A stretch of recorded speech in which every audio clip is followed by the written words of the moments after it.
Halo semua, Assalamualaikum. Balik lagi dengan saya Ina Salsabila dengan NIM 027 dari Prodi PGMI kelas 4A. Nah, di sini saya ingin menyampaikan tentang materi-materi yang sudah kita dapatkan selama semester 4 dalam mata kuliah Bahasa dan Sastra Indonesia MISD. Berikut ini adalah materi-materi yang kita dapatkan dalam pembelajaran ataupun mata kuliah Bahasa dan Sastra Indonesia selama semester 4 ini. Disimak bersama ya. Materi pertama yaitu deskripsi kata benda. Deskripsi adalah suatu bentuk karangan yang bertujuan untuk memberikan gambaran atau penjelasan tentang suatu hal secara rinci sehingga pembaca atau pendengar dapat memahami atau membayangkannya dengan jelas. Kata benda merujuk kepada nama seseorang, tempat, benda, atau konsep abstrak yang dapat dibahas atau dipikirkan. Deskripsi kata benda adalah uraian yang mendetail mengenai karakteristik atau sifat dari suatu benda, baik itu benda nyata, benda konkret, ataupun benda abstrak. Salah satu yang menjadi karakteristik kata benda adalah dapat memiliki bentuk jamak atau tunggal, bisa berupa nama orang, tempat, benda fisik, ataupun benda abstrak. Kata benda berfungsi untuk menjadi objek langsung ataupun tidak langsung dalam kalimat serta dapat menjadi pelengkap ataupun menjadi keterangan dalam suatu kalimat. Kata benda konkret merujuk pada benda yang dapat diraba oleh panca indera seperti disentuh, dicium, didengar, dan dilihat. Nah, sedangkan kata benda abstrak itu adalah kata benda yang tidak dapat dirasakan oleh panca indera, seperti contohnya ide, pikiran, ataupun perasaan. Nah, salah satu contoh benda konkret itu adalah meja itu, buku itu berada di atas meja. Selanjutnya, materi kedua yaitu tentang identifikasi diri. Identifikasi adalah proses atau tindakan mengenali dan menetapkan identitas seseorang atau sesuatu berdasarkan ciri-ciri tertentu. Identifikasi diri adalah proses mengenali dan menetapkan identitas diri sendiri, termasuk nama, status sosial, gelar, dan hubungan kekerabatan.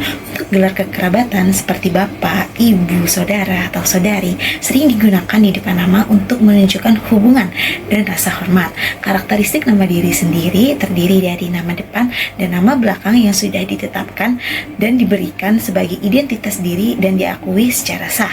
Karakteristik kekerabatan menunjukkan asal-usul atau garis keturunan dan sering digunakan untuk mengenali hubungan kekerabatan. Nah, selanjutnya, untuk penggunaan nama dengan status sosial seringkali menyertakan gelar ataupun jabatan. Misalnya, Dr. Budi Santoso untuk menunjukkan bahwa Budi Santoso memiliki gelar doktor. Untuk menyebut teman sejawat dengan gelar akademik, biasanya nama diikuti dengan gelar tersebut. Contoh, Andi Wijaya SH itu menunjukkan bahwa Andi memiliki gelar sarjana hukum. Gelar tersebut. Contoh, Andi Wijaya SH itu menunjukkan bahwa Andi memiliki gelar sarjana hukum. Gelar tersebut. Masuk ke materi ketiga yaitu tentang kalimat sapaan. Kalimat sapaan adalah ungkapan atau kalimat yang digunakan untuk menyapa atau memulai percakapan dengan seseorang, menunjukkan perhatian, hormat, atau keramahan. Ciri-ciri kalimat sapaan mengandung kata sapaan seperti hai, halo, selamat pagi, selamat siang, dan sebagainya. Sering menggunakan nama atau panggilan akrab untuk menunjukkan kedekatan atau hubungan, untuk disertai dengan pertanyaan singkat atau ungkapan harapan baik. Contoh, kalimat sapaan untuk orang tua. Selamat pagi ayah, selamat pagi ibu, bagaimana kabarnya hari ini? Ya, sering menggunakan nama atau panggilan. Materi keempat yaitu tentang drama, prolog, dan epilog. Drama adalah percakapan antara dua atau lebih tokoh dalam suatu karya sastra seperti novel, drama, atau film. Dialog digunakan untuk mengungkapkan karakter, mengembangkan plot, dan memberikan informasi pada pembaca atau penonton. Dalam penilaian bahasa, dialog mencakup pelafalan yang jelas, intonasi yang tepat, pilihan kata yang tepat ataupun diksi, struktur kata dan kalimat yang baik, serta ragam bahasa dan segi komunikasinya. Prolog adalah bagian pembuka atau sebuah karya sastra yang memberikan pengantar atau latar belakang cerita. Nah, prolog ini sering digunakan untuk memberikan informasi penting yang membantu pembaca atau penonton memahami konteks cerita. Tujuan penyajian prolog ini untuk mengutarakan cerita yang berisi keterangan tentang masalah, gagasan, pesan, jalan cerita, latar belakang cerita, tokoh-tokoh cerita, dan lain sebagainya. Epilog adalah bagian penutup dalam sebuah karya sastra yang memberikan kesimpulan atau penutup cerita. Epilog sering digunakan untuk menjelaskan nasib tokoh-tokoh setelah cerita utama berakhir atau memberikan pesan akhir dari penulis. Berikut adalah contoh dialog dengan teman sebaya. Halo Salim. Halo Lukas, apakah kamu ingin bermain? Iya Salim, ayo kita main bersama. Ayo. Materi kelima tentang jenis-jenis membaca dan membaca petunjuk. Membaca adalah proses memahami makna dari teks tertulis dengan cara mengenali kata-kata dan kalimat serta mengimplementasikan informasi yang disampaikan. Tujuan membaca adalah mendapatkan informasi, menghibur, memahami, serta mengikuti petunjuk. Jenis-jenis membaca adalah membaca ekstensif, membaca intensif, membaca kritis, dan membaca cepat. Membaca petunjuk adalah proses memahami teks yang berisi instruksi atau langkah-langkah untuk melakukan sesuatu dengan benar.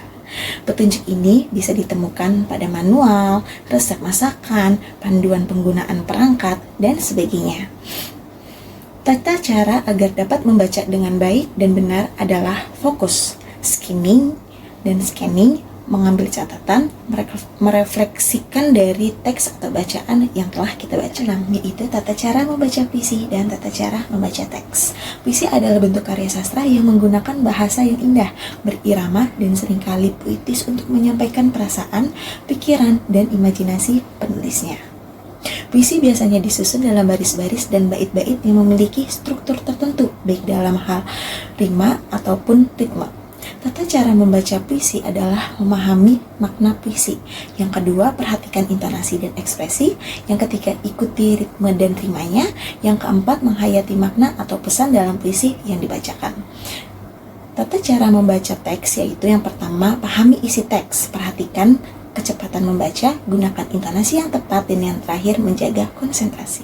Materi ketujuh yaitu menulis tegak bersambung.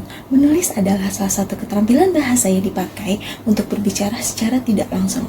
Menulis tegak bersambung merupakan salah satu bentuk keterampilan menulis dengan memperhatikan aturan dan nilai estetika yang menggabungkan huruf yang saling bersambung menjadi tulisan membulat. Nah, di sini ada jenis-jenis huruf tegak bersambung. Yang pertama, itu ada bersambungan yang ekstrim. Yang kedua, sambungan parsial. Yang ketiga, ada sambungan antar kata. Nah, dalam aturan penulisan tegak bersambung ini, bentuk setiap huruf itu yang pertama harus benar. Terus habis itu ukuran setiap huruf ke atas dan ke bawah itu harus tepat. Huruf tegak bersambung ditulis secara tegak lurus. Nah, karakteristik huruf bersambung yaitu huruf-huruf harus saling terhubung dalam satu kata. Jadi tidak boleh terputus. Nah, tulisan cenderung lebih rapi dan konsisten. Terus yang selanjutnya ada memiliki kecenderungan kemiringan yang seragam, biasanya ke kanan. Nah, untuk selanjutnya, manfaat menulis tegak bersambung adalah melatih kemampuan dalam menulis tegak bersambung, habis itu meningkatkan kecepatan dalam menulis, membuat tulisan lebih estetis dan lebih rapi. Selanjutnya, materi ke-8. Ringkasan adalah proses menyajikan informasi penting dari sebuah teks atau dokumen dengan bahasa yang lebih singkat dan padat, tetapi tetap menjaga keaslian dan esensi dari materi aslinya. Sedangkan ikhtisar seringkali mengacu pada ringkasan yang lebih umum dalam konteks tertentu, seperti ikhtisar sebuah buku ataupun laporan. Perbedaan antara ringkasan dan ikhtisar terletak pada kedalaman dan tujuan penggunaannya. Nah, di sini ringkasan cenderung lebih terperinci dan spesifik, sementara ikhtisar lebih umum dan luas. Nah, langkah-langkah pembuatan ringkasan yang baik dan benar adalah yang pertama, hal yang harus kita lakukan adalah membaca dan memahami teks asli dengan baik. Yang kedua, itu mengidentifikasi ide pokok, argumen utama, dan informasi kunci. Terus selanjutnya, itu menyusun ringkasan dengan kalimat yang jelas dan padat. Tahap selanjutnya, memastikan ringkasan tetap terstruktur secara logis dan mengevaluasi kembali ringkasan tersebut. Masuk ke materi 9, yaitu tentang parafrasa. Parafrasa adalah kegiatan mengungkapkan atau menyampaikan ulang sebuah teks gagasan dengan menggunakan kata-kata yang berbeda, namun tetap mempertahankan makna inti dari teks aslinya.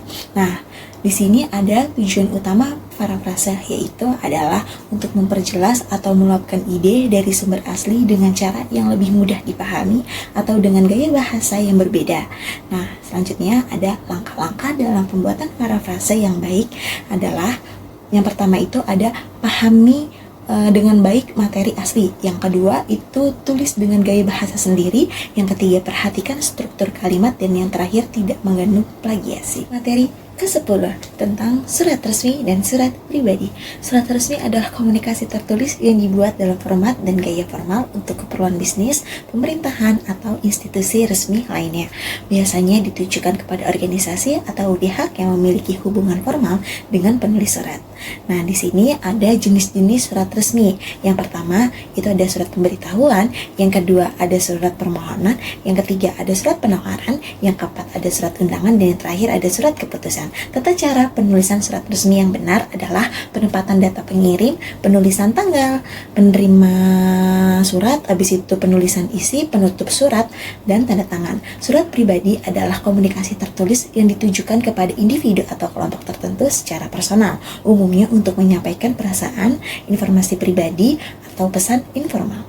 Jenis-jenis surat pribadi adalah itu seperti surat cinta, terus surat persahabatan, ataupun ucapan selamat. Surat pribadi memiliki karakteristik sebagai berikut. Yang pertama, bahasa yang alami dan wajar, atau bisa dibilang bahasanya itu sederhana. Terus selanjutnya ada ujaran yang biasa digunakan dalam kehidupan sehari-hari yang isinya menarik dan tidak formal, riang dan penuh dengan semangat. Materi selanjutnya adalah materi ke-11, yaitu tentang kwitansi dan formulir. Kwitansi adalah bukti tertulis yang diberikan sebagai konfirmasi atas penerimaan pembayaran atau penerimaan barang maupun jasa. Sedangkan formulir adalah dokumen yang memiliki format baku yang dirancang untuk memudahkan pengumpulan informasi yang spesifik atau untuk mengatur suatu proses. Nah, formulir sendiri biasanya berisi kolom-kolom yang harus diisi dengan informasi yang relevan sesuai dengan tujuan penggunaannya. Ragam-ragam bentuk formulir adalah yang pertama ada formulir pendaftaran, formulir pengajuan, formulir pemesanan, dan yang terakhir adalah formulir survei. Sedangkan kwitansi itu adalah terdiri dari kwitansi pembayaran. Formulir survei. Sedangkan kwitansi itu adalah terdiri dari kwitansi pembayaran. Formulir survei. Sedangkan kwitansi itu adalah terdiri dari kwitansi pembayaran. Masuk ke materi terakhir, yaitu materi ke-12 tentang naskah pidato. Pidato adalah bentuk komunikasi lisan yang disampaikan secara formal untuk menyampaikan ide, pendapat, maupun pesan kepada audiens secara luas, biasanya dalam konteks publik ataupun formal. Nah, tujuan dari pidato ini sendiri adalah memotivasi atau menginspirasi audiens, mempengaruhi atau merayu pendapat audiens terhadap suatu isu ataupun ide, memberikan informasi atau pemahaman tentang suatu topik, serta meningkatkan kesadaran atau menyuarakan pendapat terhadap isu tertentu. Nah, berikut ini adalah cara-cara dalam menyusun naskah pidato secara baik dan benar. Yang pertama adalah pilih topik yang relevan, melakukan riset, menyusun struktur pidato, serta melakukan persiapan dan praktik, dan yang terakhir adalah evaluasi serta koreksi secara baik dan benar. Sekian review dari saya, semoga dapat bermanfaat untuk teman-teman semua. Sampai jumpa di lain waktu ya, dadah.